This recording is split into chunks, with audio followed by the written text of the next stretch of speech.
Segundo a imprensa argentina, o Santos está muito próximo de contratar Rodrigo Villagra, volante do River Plate. Mas quem é esse jogador? O que ele faz, o que ele come, do que ele vive? Eu tô aqui para falar a respeito de Rodrigo Villagra, que é um jogador pouco conhecido no futebol brasileiro, mas parte do nosso trabalho é fazer a lição de casa. Então eu fui ler o que os jornais argentinos, o que os jornalistas argentinos falam a seu respeito, qual é o histórico do jogador, fui tentar entender os números do jogador, fui buscar onde ele foi bem, onde ele não foi, onde ele se situa dentro de campo, qual que é a sua característica, para poder dizer se eu acho que se ele chegar, não está nada certo ainda, é importante dizer, se vai ser ou não vai ser uma boa contratação para o Santos. Antes, gostaria de pedir o like, que você se inscrevesse no canal, ativasse o sininho, que isso é muito importante aqui para o nosso trabalho. E se você quiser ter um vídeo exclusivo por semana, quiser uma live exclusiva a cada 15 dias, encontros presenciais com a gente para tomar uma e trocar uma ideia, e também, claro, participar imediatamente do nosso grupo do Telegram, que a gente troca ideias sobre Santos o tempo todo.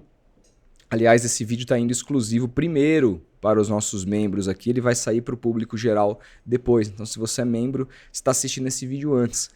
Se você quer participar de todos esses benefícios, clique no Seja Membro aqui embaixo ou no link na descrição. Fechado? Bom, Rodrigo Villagra. A imprensa argentina fala que o jogador deve reforçar o Santos. O próprio Lucas Mussetti revelou aí o interesse que o Santos tem, mas disse que não tem nada ainda certo. Meu ponto não é nem discutir a respeito disso. Meu ponto é quem é esse jogador e se ele seria ou não um bom reforço para o Santos. Segundo o que consta, Rodrigo Villagra ele foi aprovado pela equipe de scout do Santos. Ou seja, os caras olharam o que ele fez durante a carreira, os seus números e entenderam que é uma boa contratação. Do ponto de vista de scout, eu gostei bastante. Explico por quê. Ele não está num bom momento, ele chegou como a contratação mais cara da Argentina envolvendo times argentinos. Ele foi comprado pelo River Plate do Tajeres numa contratação assim que na época deu uma movimentada lá no país, ele custou muito caro e tinha-se uma expectativa muito grande pelo futebol dele, porque ele, nas duas últimas temporadas que ele fez pelo Tajeres, ele foi um monstro de jogador. Um monstro. Ele tem só 24 anos, tem essa questão da idade de ser muito jovem, e ele foi um dos líderes de desarme do campeonato argentino, um dos líderes de passes certos para frente, o que é muito significativo, e era um cara que, assim, carrapato, muito rápido, tinha bola longa, tinha achada, era um primeiro volante muitíssimo promissor. Não é como o Juan Nardoni, que eu analisei aqui há pouco tempo atrás, que é um tanque de guerra que bota o corpo e simplesmente se desvencilha, né? Que é o cara hoje, é o camisa 5 que mais está em alta no futebol argentino, o jogador do Racing. Ele que era camisa 8 quando jogava com o Aníbal Moreno e se transformou em camisa 5 após sair do Aníbal Moreno para o Palmeiras lá no Racing. O Villagra é diferente, é um jogador que não é de tanta força física, mas ele é de muita velocidade e é um carrapatinho. Ele me lembrou futebol, assim, nos tempos áureos dele, o futebol do Mineiro no São Paulo. Um volante rápido, que sabe antecipar, que não desgruda, mas também que tem um passe bom, tem a chegada. Lembra daquele gol do Mineiro na final do Mundial contra o Liverpool, que ele chega infiltrando rápido? Ele não é um cara de muitos gols, ele fez pouquíssimos gols na carreira, mas ele tem essa chegada assim muito rápida entre linhas, não necessariamente na linha final, mas ele é um cara que consegue romper por conta da sua velocidade. De fato, ele era um cara muito promissor e aí o River Plate o contratou. Ele até começou muito bem, fez 32 jogos na temporada, mas aí o seu rendimento caiu sumariamente a ponto de ele se tornar reserva e então hoje não ser uma opção assim que o River Plate, que o próprio Galhardo considera inegociável na equipe. Se ele tivesse jogado a bola que ele jogou no Tajeres, no River Plate, ele não iria para o Santos, gente. Ele iria para a Europa, esse seria o teto dele.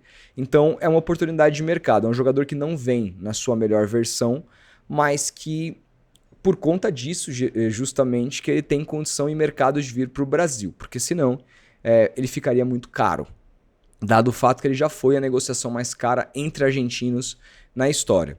Só que aí tem uma outra questão que eu gostaria de falar aqui a respeito, que é com relação... Ontem eu estava aqui no Futeboteco, a gente tem um podcast, para quem não conhece, o Tomando Uma. Entrevistamos o Fábio Sormani na última terça-feira e ontem nós entrevistamos aqui atrás de mim. Vocês estão vendo, aqui é o nosso estúdio. Entrevistei o ex-executivo e médico do São Paulo, Marco Aurélio Cunha, que também trabalhou no Santos em 1997, foi campeão da Rio-São Paulo, ele que trabalhava naquela época no departamento médico do Santos, enfim. Um cara exemplar, vocês conhecem muito bem. Ele me chamou a atenção para uma questão que eu realmente parei para pensar. Ele falou assim, tá, o scout indicou o jogador e o técnico aprovou. Muito legal.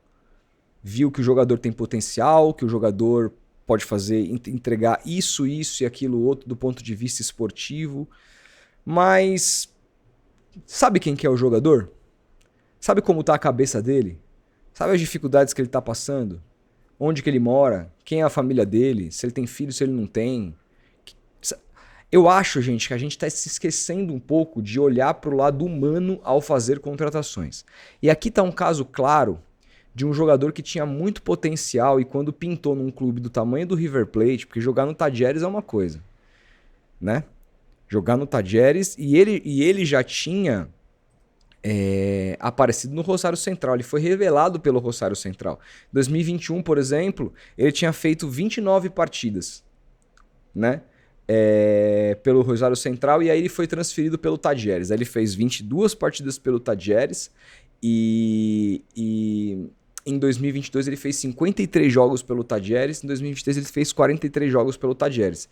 Esse ano ele tem 36 jogos pelo River Plate entre idas e vindas. Aí eu te pergunto, o que fez o jogador cair de rendimento? Foi só atuar num time grande? Foi o esquema que o Galhardo usou e que ele não soube se adaptar? Ou aconteceu algum problema pessoal, ou a vida dele mudou de alguma maneira, ele subiu para a cabeça o sucesso de jogar num time grande. Essas coisas, quando você vai fazer uma contratação e você é um clube profissional, você precisa saber. E isso, clubes europeus fazem. Clubes europeus fazem. Eu não sei ainda qual vai ser o modelo de contratação, se ele viria por empréstimo, com opção ou obrigação de compra, se o Santos pagaria um valor para trazer o Rodrigo Villagra.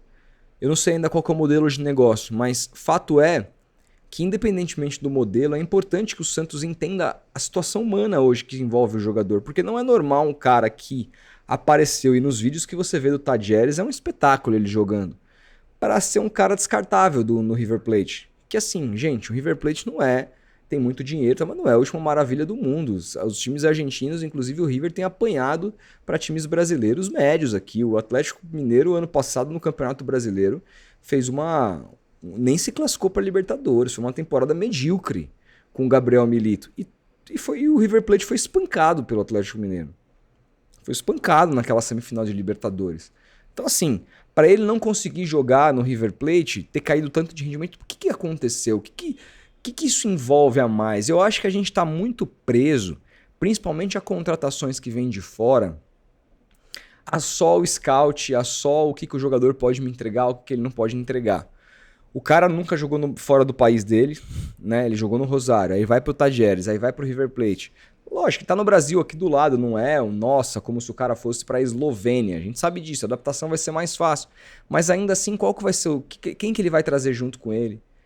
Ele vai trazer a família dele? Não vai? Vai ficar longe? Isso tudo é muito importante. Parece bobo, mas é importante você saber na hora de fazer uma contratação como essa, porque a primeira coisa que precisa estar bem no jogador é a cabeça.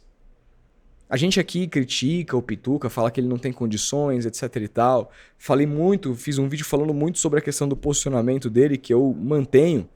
Mas assim, a gente sabe o que está acontecendo na vida pessoal do cara, pro cara ter caído de rendimento tanto. Se está acontecendo algum problema, se tem algum parente dele com problema de saúde. A gente não sabe. E a verdade é que a gente não procura nem saber. E tudo bem, isso não é pro torcedor ir atrás. Mas eu quero dizer que a questão humana, ela interfere no desempenho esportivo. Ela interfere. E quando você está contratando alguém, você está investindo seu dinheiro em alguém, que é um dinheiro contado, né? Você precisa saber o background do jogador, entender por que ele funciona, por que ele deixou de render, por que aconteceu. Veículos argentinos disseram que o Caixinha conversou já com ele. Eu espero que o Caixinha tenha perguntado. O Caixinha é um cara... Eu sou crítico ao Caixinha, mas nesse aspecto ele costuma ser um cara bastante humano, bastante inteligente. Eu espero que tenha ouvido, tenha entendido e se manteve a vontade de contratar que ache que tenha noção de que isso não vai ser um problema maior, que ele pode se adaptar. Fato é que se ele voltar a ser o jogador do Tadieres, o Santos tem um primeiro volante titular na equipe, sem sombra de dúvidas, um cara com vigor físico, em termos de velocidade, dinâmica, muito melhor que qualquer volante que o Santos tem hoje. O Santos tem hoje, de primeiros volantes, o Schmidt, que é um cara mais lento, mais pesado e que controla a bola só no seu pé esquerdo. É um cara muito técnico, mas que dá umas enceradas nas jogadas. Entrou muito bem contra o Corinthians. Gostei de ver ele contra o Corinthians. Acho que até que ele pode aparecer como titular no próximo jogo. Vamos esperar a escalação. Mas eu acho que não é o primeiro volante ideal para uma equipe top de Série A, como a gente quer que o Santos seja. O Santos tem o Rincon, que faz aquela função muito bem, mas o Rincon já tem 37 anos. O Rincon, nos segundos tempos, se você for reparar, ele cai bastante de rendimento por conta da questão física, né? E o Caixinha não enxerga o Pituca ali, que eu acho que desse elenco poderia ser o cara mais dinâmico para jogar ali, mas ele não teve uma oportunidade para jogar como primeiro volante de fato nessa equipe do Caixinha, que o enxerga como 8. Então o Santos não tem. O Santos tem o Zé Rafael, poderia fazer essa função, mas está machucado. O Santos não sabe nem se vai assinar o contrato ou não, vai esperar a recuperação do jogador. Ele seria uma espécie de jogador assim titular do ponto de vista teórico, um titular, um cara que chegaria para jogar. Só que se ele jogar o que ele estava jogando no River Plate, o Rincon é melhor. Essa é a questão. Se ele chegar o jogador do Tadieres, que é mais difícil, porque já faz um pouco mais de tempo, aí ele vira titular absoluto. Então, o que vai dizer muitas vezes também são os treinamentos.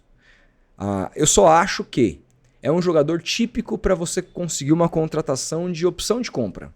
Porque se o cara desempenha, você tem segurança para comprar. Se você se dispor a pagar um valor agora, o cara vindo em baixa, você não sabe quem que você está comprando. Você não sabe. Eu não disporia de um valor agora, depois desse ano ruim que ele fez pelo River Plate. Então tem essa questão que é muito importante.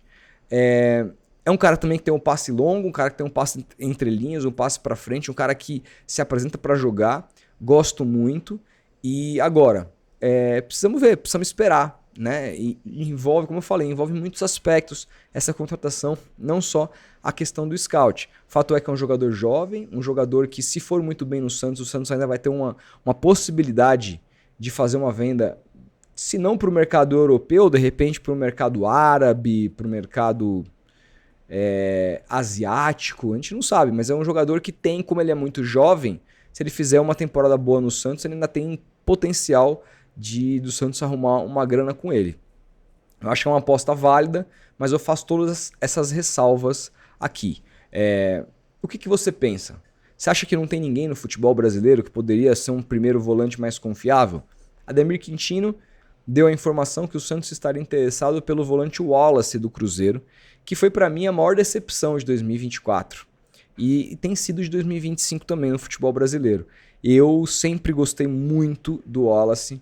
É um cara que eu lembro que ele fazia parte daquele elenco campeão olímpico, com o Neymar, que tinha o Luan, que era da época do Grêmio, tinha o Gabriel, tinha o Zeca do Santos, tinha o Thiago Maia, que pode ser outro que esteja voltando muito próximo de voltar, e se confirmando isso, o Edu já falou sobre ele, também vou voltar aqui para fazer um vídeo dando a minha opinião sobre o que eu acho dessa contratação. Mas o Wallace era um dos pilares daquele time. Era um cara que foi para a Europa e assim, não jogou em time grande lá, mas foi um cara titular nas passagens que ele teve pela Série A da Itália. Um cara muito forte, técnico, alto. E o cara ser alto é uma característica que os técnicos amam para primeiro volante, porque além de tudo o cara fortalece a bola parada defensiva e ofensiva. Então, e ele não conseguiu jogar, mas nem sombra do que ele costuma jogar no Cruzeiro. Por quê? Foi a questão do Diniz, agora o novo técnico. Quem é esse Wallace, né? Não sei se o Cruzeiro, com a iminente chegada do novo treinador, vai colocá-lo no mercado. Não sei, eu vi o Mussetti dizer no grupo de Instagram dele que desmentiram para ele o interesse no Wallace, e aí apurações, cada um recebe a tua. Eu confio tanto no Mussetti quanto no Ademir Quintino. Agora vamos esperar para ver. O Wallace seria uma melhor solução do que o Villagra? Eu acho que sim. Eu acho que seria apesar dos dois virem mal, eu acho que seria um jogador que chegaria já com um status diferente no Santos. Um jogador que eu confiaria mais. Até porque eu conheço mais, vi jogar mais. Mas esse tipo de coisa é loteria, né? Às vezes você traz o Vidiaga, ele se prova no Brasil um volantaço e a gente fica completamente maluco. Mas eu, entre essas duas opções, preferiria o Wallace. Acho que é um tiro mais certeiro, apesar do Wallace ser bem mais velho e mais experiente, mas é um cara que ainda tá na ponta dos cascos fisicamente. Eu não sei do ponto de vista técnico o que aconteceu com ele. Mas aí também é o fato de, caso tenham interesse, conversar com o cara, entender o que aconteceu, se o esquema não favoreceu, como que o treinador pode tirar o seu melhor. Esse é o posicionamento do Santos no mercado, que deve estar próximo de trazer o Thiago. Lembrando, confirmando, eu volto aqui para fazer um vídeo para vocês sobre o que eu acho dessa contratação. É o Santos pensando muito no meio de campo e um Santos que, segundo o Caixinha, não pensa em jogadores para a linha defensiva. Falou-se em lateral, falou-se em zagueiros. Ele simplesmente rechaçou essa possibilidade na última entrevista coletiva que ele deu diante do Corinthians. Eu acho perigosíssimo, porque em terra de que Basso é titular, olha, vou te falar, é perigoso, principalmente olhando para a direita para Léo Godoy. Vamos ver o que ele vai fazer para o próximo jogo. Adianto aqui, se ele escalar Basso e se ele escalar Léo Godoy, e se o Santos não vencer o Água Santa na Vila Belmiro, o Caixinha deve ser demitido imediatamente. Não é que deve, eu estou dizendo que ele deve ser demitido porque eu acho que ele tem que ser demitido. Não, eu acho que ele tinha que ser demitido já há bastante tempo, vocês sabem, me acompanham aqui. Mas eu acho que ele será demitido. Eu acho que a paciência vai se esgotar perante o treinador e não vai se esperar ali a última rodada do Campeonato Paulista. Ele não vai ver, nem vai ver a cor desses novos reforços. Vamos esperar para ver. É uma semana quente no Santos, uma semana preocupante. E estaremos aqui com você diariamente. Estaremos ao vivo no pós-jogo, produzindo conteúdo diário. Então, novamente, deixa o like, se inscreva no canal e ative o sininho para não perder nada.